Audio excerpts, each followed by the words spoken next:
ሰላም ጤና ይስጥልኝ ክቡራትና ክቡራን በመላው የዓለም ዳርቻ ላይ ሆናችሁ ይሄንን ቪዲዮ እየተከታተላችሁ የምትገኙ ኢትዮጵያውያን እህት ወንድሞቼ እንደምን አላችሁ? በያላችሁበት የዓለም ዳርቻ ሁሉ ሰላማችሁ ብዝት ይበልኝ። ይህ ቪዲዮ በተለይ የራያ ተወላጆች እንዲሁም የራያን ባህል ወዳጆች በሙሉ ላይክ፣ ሼር፣ ዲዩት እንዲሁም ሪፖስት በማድረግ እንድትተባበሩን በትህትና ጠይቃለሁ። ዛሬ በዚህ መልኩ የመጣሁት እንግዲህ አንድ ቲዩቶሪያል ለመስጠት ነው። መስጠት የፈለኩት ቲዩቶሪያል ደግሞ ምናልባት ከዚህ በፊት አይታችሁ ከሆነ ብዙ ኢትዮጵያውያን እህት ወንድሞቻችን በተለያዩ በዓላትና ዝግጅቶች ላይ የራያን የባህል ልብስ ታጥቀው ሲወዛወዙ ሲጨፍሩ ምናምን እናያለንና ነገር ግን አልፎ አልፎ የራያን የባህል ልብስ ባልተገባ መልኩ ለብሰው የሚጨፍሩ ወንድሞቻችን አሉ ማለት ነው። ከዚህ በፊት በተለያዩ ሶሻል ሚዲያዎች ላይ ልክ ከዚህ ቀጥሎ እንደምናያቸው አይነት ቪዲዮዎች ሲለቀቁ አይተን እናውቃለን።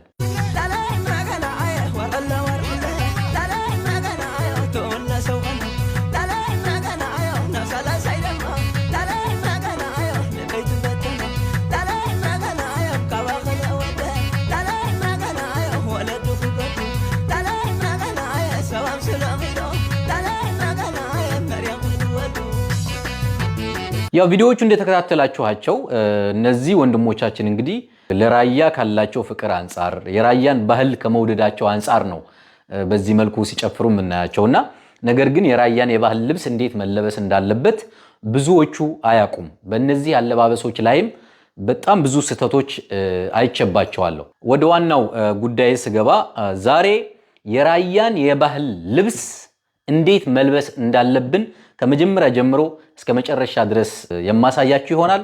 እስከ ቪዲዮ ፍጻሜ አብራችሁን ቆዩ። ሌትስ ጎ።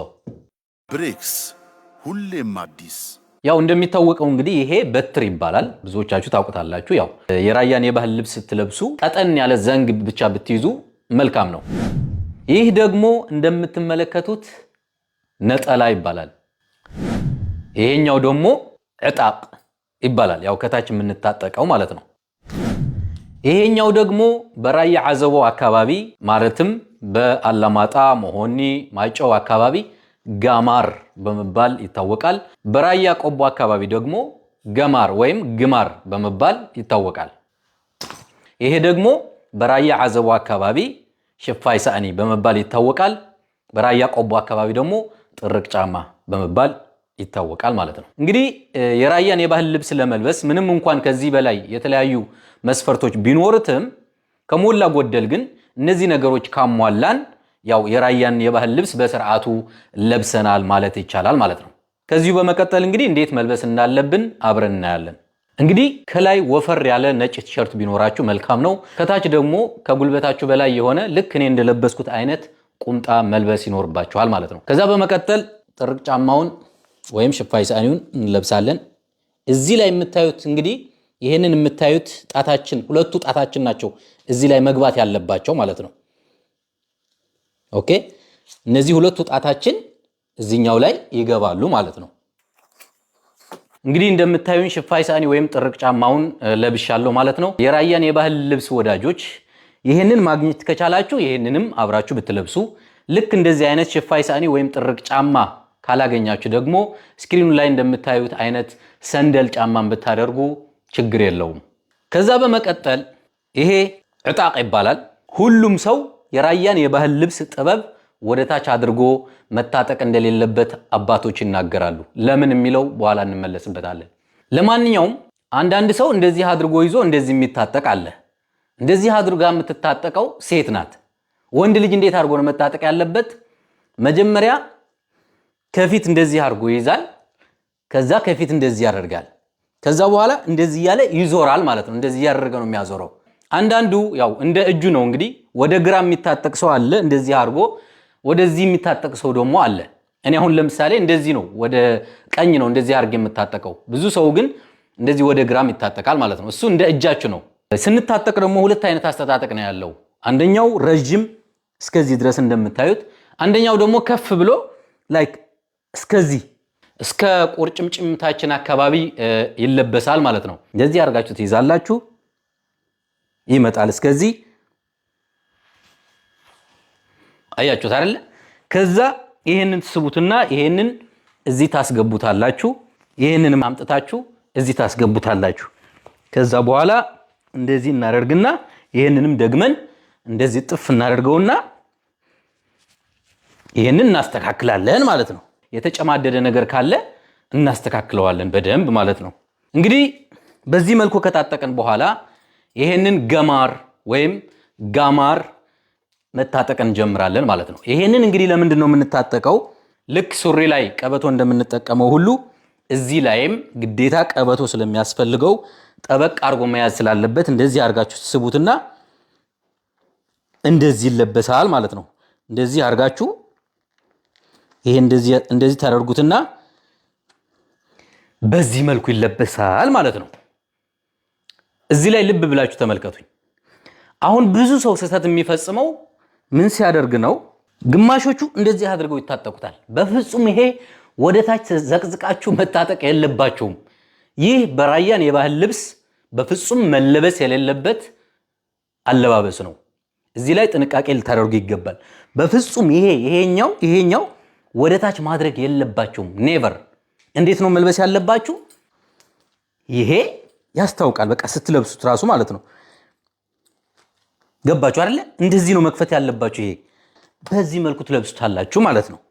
ያው ይሄንን ስንታጠቅ እንግዲህ ብር መያዝ እንፈልጋለን ምናምን፣ ይሄንን ከፍተን እዚህ ላይ ብር እናስቀምጥበታለን ማለት ነው። እዚህም ኪስ አለው ሌላ ብር እናስቀምጥበታለን። ከዛም አልፈን ደግሞ በዚህም በኩል የፈለግነውን ነገር ልንይዝበት እንችላለን። ይሄ ልክ እንደ ኪሱ ነው ያገለግለናል ማለት ነው። ሽርጣችንን እንደዚህ አድርገን ከታጠቅን በኋላ ምንድነው የሚቀረን? ነጠላ ሲለበስ እንግዲህ የትላልቅ አባቶች አለባበስ አለ፣ የወጣቶች አለባበስ አለ። እንዲሁም ደግሞ ዝም ብሎ እንደዚህ ተደርጎ እዚህ ላይም አስቀመጥም ይቻላል፣ መብታችሁ ነው። ነገር ግን እኔ አሁን እየለበስኩ ማሳያችሁ የወጣቶች ነጠላ አወነዛዘፍ አሳያችኋለሁ ማለት ነው።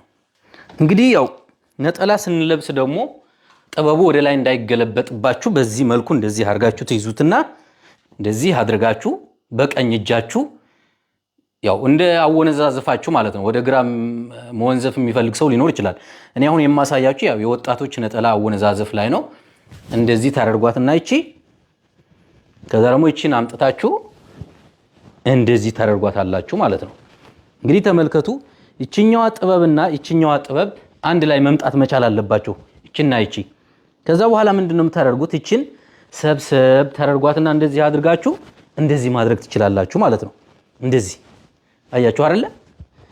በዚህ መልኩ ይሄ የወጣቶች ይችኛዋ እንትኗ ወደታች ረዘም ካለች ያው ወጣቶች እንደዚህ አድርገን ነው የምንታጠቀው ማለት ነው።